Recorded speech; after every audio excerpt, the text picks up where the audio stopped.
Flintstones? Anybody? Love that for me. Today we have another episode in my epic series. I absolutely love filming these videos because it gives me an opportunity to do a really deep dive into a particular category of makeup. And today we are talking 21 of my all-time favorite blushes. So we have powder blushes, cream to powder blushes, glossy blushes, luxury, affordable, and everything in between. If you have been tuning into my channel for a while, you're probably a bit confused because for years, my motto was, blush just isn't for me. I was a hater, a blush hater. Don't get me wrong, I love blush on other people, but I have quite a bit of surface redness in my face and it always just struck me as kind of dumb. Like, why would I add pink to my already pink face? And then one day it was like a switch just went off in my head, and now I use blush for two purposes. The first is to make everything look better blended.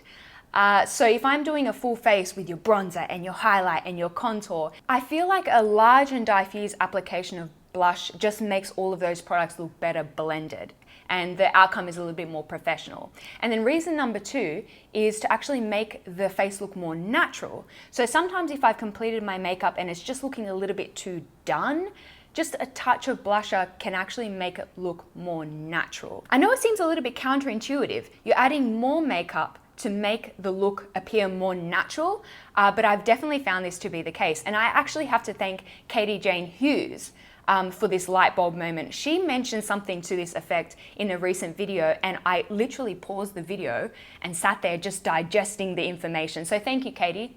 You're the best. So now you know my blush history, how I use blush, why I use blush. Now let's talk about some of my favorite blush formulas. I've separated these into categories because lists make me feel safe. Okay. Okay. Category one is luminous powder blushes. So these will impart some color, but also a slight sheen. I'm very fussy about the kind of sheen. No glitter, please and thank you. It's got to be a very elegant shine. The Too Faced Sweetheart's Perfect Flush Blush. It's the one that's a heart. It's hard to miss. This is Sparkling Bellini, which is a peachy shade. It also does come in a bit of a deeper pinkened hue, but I always gravitate towards peachy shades because give me something that my skin doesn't produce naturally. I've got enough pink going on here. Give me a bit of peach. This one is quite luminous and it's very, very sheer, which I actually prefer. I like a sheer blush because I want to be able to build to the desired intensity as opposed to have that moment where you're like, oh shit, what have I done? SOS, send help. How do I undo this?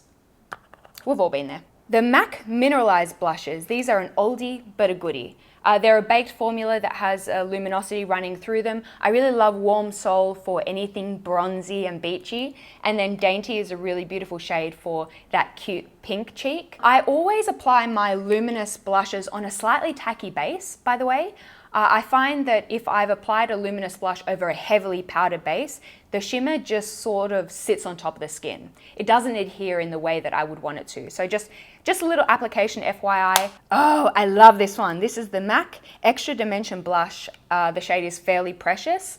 Look here. I don't even know if you could call this a blush. It's like 70% highlight, 30% color.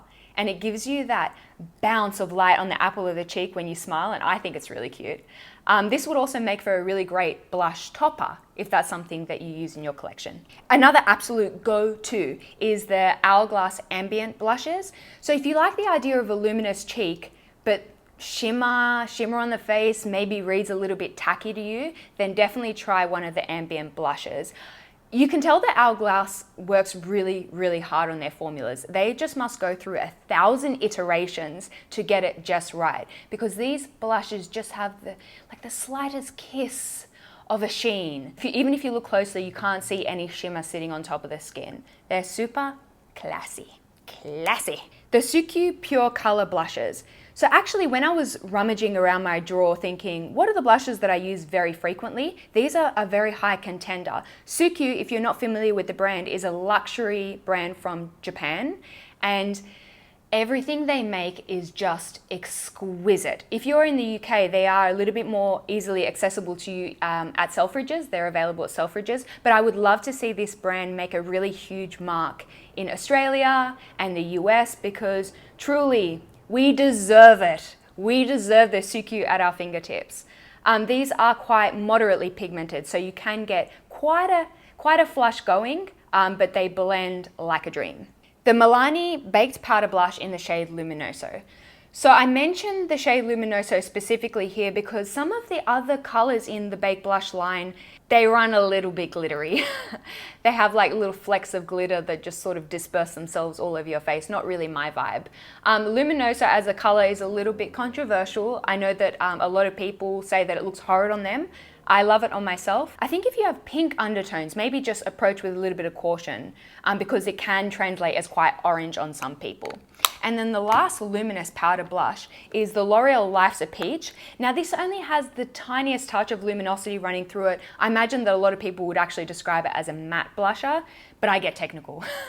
I'm kidding, I don't get that technical about it.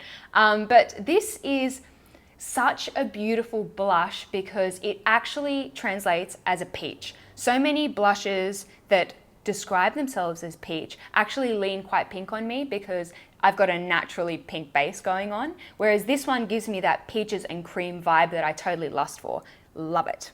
Category number 2 is matte blushes, and TBH, I don't really reach for matte blushes a whole lot. I'm still very much on that glowy train, but I did want to give a shout out to the Tarte Amazonian clay blushes because they are just fab. Everyone talks about them. I'm just adding my voice to the choir. I especially love the shade Seduce. It's a very interesting dusty shade that leans a bit mauve, but it's got some warmth in it. And I find that this is great for grungy looks, or perhaps if I'm doing a look where I want a little something on the cheeks, but nothing that registers as too much color or too bright. And then conversely, Captivating is a beautiful brightened coral, and it goes pretty much with any warm look that I do. The Amazonian clay blushes are really long lasting in my experience. So if you struggle with blush longevity, check them out. Category 3 is blush palettes. So typically with blush palettes, I mean, this happens to all of us, you tend to kind of gravitate to only 1 or 2 shades, but these palettes, I actually enjoy all of the shades, and I even enjoy mixing them. The By Terry Sun Designer palettes. So this is 3 Tropical Sunset and 6 Happy Sun. So I actually cracked open some new ones because the ones that I had on my home vanity were looking really rough. It was a little bit embarrassing, I didn't want to show you guys. But these palettes make me feel like a painter, make me feel like an artiste perhaps. I'll do some strategic swirling, so you know, in these kind of more blush tones, and then I'll dust them almost in a bit of a bronzer placement. I want to be a blush tone goddess. That's all I want. And then I'll take a little bit of these kind of brighter hues and just pop it on the very apples of the cheek. And you just get this all over watercolor vibe. And they're so easy, but they're so beautiful. And I'll also dust these shades with my blush brush straight across my eyelid, add a bit of mascara. No doubt about it, these babies are expensive. They're by Terry, they're luxe, they're bougie, but I just cannot fault them. Another palette that I absolutely adore is the Hourglass Ambient Lighting Edit, and I believe they've done a few different iterations of this palette over the years, and I'm aware that it's a face palette, but I wanted to mention it in my blush video because I tend to use this palette in a way that's quite blush centric. So sometimes I'll mix a bit of the face powder with the blush to get an even softer color for the cheeks, or I'll mix the highlight with the blush to get a very luminous blush, or even mix the bronzer and the blush together to get a slightly different color of cheek. You know, for years, I just didn't understand face palettes. I would look at them and I would think, how utilitarian, like it's a dirty word. They just didn't seem that fun to me. But then I grew up and I got busy. All right, I'm always in a rush and convenience is king. Don't make me dig around that drawer any more than I have to. I get it now. I was wrong. Category number 4 is cream to powder blushes. So this is typically a very silicone dense formula. It's very velvety, it feels almost slippery between the fingertips, and they're easy to blend. Also, if you have oily skin, you don't have to be concerned about cream to powder blushes. They tend to have great longevity. The Yves Saint Laurent Baby Doll Kiss and Blush. So this one comes with a doe foot applicator, and it's sort of like a thin cream that you can smear on the back of your hand and either apply with fingers or maybe a beauty blender. Listen, this is so underrated. Why don't people talk about it? You deserve so much more love than you receive online. It is so easy to blend, so lightweight, it has great longevity. I have used this shade, number 8, on shoot on so many different kinds of skin tones, like the very pale, also people that are more olive, sallow skin tones. It's just such a chameleon face brightening kind of color. It is marketed as a lip and cheek product.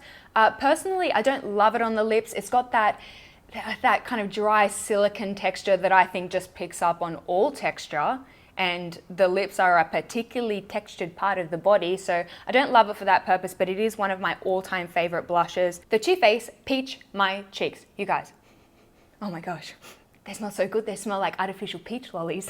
These are a solid cream, and I think the best application method is to take a damp beauty blender, dab it directly into the pan and blend it onto cheeks. These actually have a very dry silicone texture. They almost feel like a primer between the fingertips. The only con that I found with these products is that if you try to travel with them, the product just falls directly out of the pan. Watch. Open it up, turn it up, oh, hunker blush. I imagine that you could probably like melt these and put them back in. We'll report back. We'll try that later on. The By Terry Glow Expert Duo Sticks. I love these products. It's a cream to powder formula, but you can see half the stick could be described as a highlight, so you still get that beautiful luminous effect. By Terry is another brand that is just so hyper elegant that you know if they're going to put shimmer in a product, it's going to be so well done and so work appropriate and so chic. A little bit more K-beauty. These are the Tony Moly cheek tone creams. Again, a cream to powder formula, and these have quite a bit of a white base in the product, so it gives you that sort of gorgeous milky pastel hue that is so popular in Korea. Just an FYI though, white bases are going to translate much better on the very paler skin tones. They could look a little bit ashy on those who are a bit deeper. The Maybelline Master Glaze. I swear I linked these recently, but when I actually went online to double check, I couldn't find them anywhere. So it looks like Maybelline has discontinued them. I don't know why. As my grandmother would say, no make sense. The Colourpop Super Choc Cheek Blushes. So Colourpop describes this as like a cream and powder hybrid formula. I would call it a cream to powder formula. Potato, potato. The nice thing about the Colourpop Super Shock Cheek Blushes is that even though they're a cream, they apply much like any other powder blush. So you can get any blush brush, natural fiber, synthetic fiber, swirl it into the product and blend it directly on the cheeks. I even find that they apply well over a powdered foundation. Category number 5 is glossy cream blushes. So this is probably not going to be everyone's cup of tea, but if you love that editorial cool girl vibe, or you frequently find yourself searching the keywords glass skin, then you should start taking some notes. The Tom Ford Shade and Illuminate Cheeks in 01. So if you are familiar with the iconic Tom Ford Shade and Illuminate Contour and Highlight Duo, this is exactly the same formula. It is so emollient and so glossy and so editorial. I would actually venture to say that some might even describe this as sticky. I'm not bashing the product. I love this product, but I just want you guys to be totally aware of that before you go out and spend the big bucks, because it's a very editorial, glossy skin vibe. And I use this a lot on shoots. I think if you're an editorial makeup artist, you probably already know about this, and I don't need to be the one to tell you. But yeah, rest assured, your skin will be glossy AF. A relatively new discovery, the Mecca Cosmetica Cheek Tint Duos. So on one side you have that gorgeous glossy blush, and on the other you have a gorgeous glossy highlight. And actually the formula of these creams is so similar to the Tom Ford if you're looking for a marginally less expensive dupe. These are best applied, I think, with fingers. So tap the product onto the fingers and lightly tap onto the skin. I like to use a tapping motion as opposed to a big swiping motion because that way you're not disrupting any of that foundation underneath, because they are so emollient. I should mention that neither this nor the Tom Ford I would describe as particularly long-lasting products. That's just the nature of a glossy cheek. It's going to move. Now, before you go out and spend money on a glossy blush because it's the flavor of the moment, you actually might have a glossy blush already existing in your collection. I actually love to use certain lip lacquer formulas on the cheeks. And you're looking for a particular kind of formula, so something that's not excessively sticky, and also a lip lacquer formula that isn't totally loaded with menthol minty freshness. Don't laugh, don't laugh. I very almost did that the other day. So two of the formulas that I love for this are the By Terry Lip Expert Shine. I love the shade 14 because it's a coral. So what I would do is I'd smear that on the back of my hand. You can see it's got that beautiful shine, and then grab a beauty blender and bounce onto the cheeks. Also the NARS Full Vinyl Lip Lacquers. I'm a big believer in shop yo stash. Have a look around your lip collection. Maybe some of your moisturizing lipsticks might make for really beautiful glossy blushes. Category number 6 is cushion blushes. Now, for full disclosure, I dug these out of my empties bin. They're old. I purchased them way back in Korea, but I really wanted to talk about cushion blushes because I'm such a believer in cushion products. You just pat, and then pat onto the cheeks, and these little puffs do the best job of blending. I loved this formula of cushion blusher. It's by the brand SUQQU.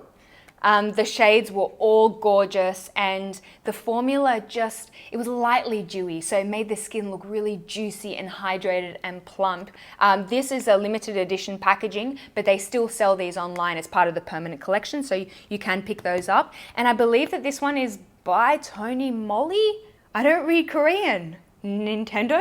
I actually couldn't find this one online any longer, but the next cushion blushes that I would love to try are the Lancome cushion blushes.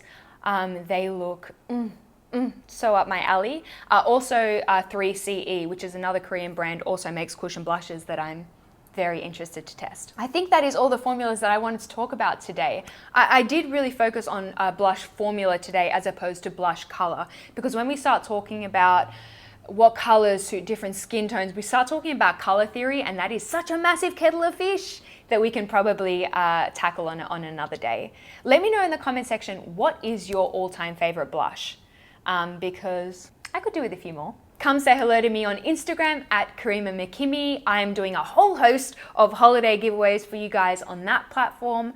I also want to say to those of you who are affected by the Australian bushfires, I'm sending you all of my positive vibes and my love, and you are in my thoughts. So yeah, please stay safe. I hope everyone is happy and well, and I shall speak to you very soon. Bye.